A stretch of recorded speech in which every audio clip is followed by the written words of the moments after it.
আচ্ছা, একটা খুব কমন জিজ্ঞাসা থাকে, বিশেষ করে যাদের হার্টের অসুখের পরে খুব হাই ডোজের স্ট্যাটিন জাতীয় ওষুধ খাচ্ছেন, তার মানে হচ্ছে কোলেস্টেরল কমানোর ওষুধ খাচ্ছেন, তাদের অনেকেরই কোলেস্টেরল কিন্তু খুব কমে যায়, নর্মাল রেঞ্জের থেকেও কমে যায়। তারা জিজ্ঞেস করেন ডাক্তার এতটা কোলেস্টেরল কমে গেল, আমার কি শরীরের মধ্যে কোনো বাজে এফেক্ট পড়বে?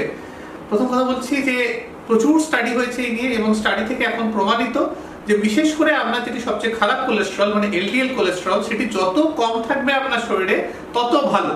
হার্টের অসুখ হওয়ার পরে 50-এর নিচে রাখতে বলছে, এমনকি 30-20-র নিচে থাকলেও লং টার্মেও কোনো ক্ষতি দেখা যায়নি। সুতরাং কোলেস্টেরল যত কম থাকবে ততই কিন্তু ভালো। অনেক সময় এটাও শোনা যায় যে কোলেস্টেরল বেশি কম হলে ব্রেনের সমস্যা দেখা যায়, সাইকোসিস হয়, ব্রেন স্ট্রোক হয়, এগুলো কিন্তু কোনো স্টাডিতে প্রুভ হয়নি যে এগুলো হয়।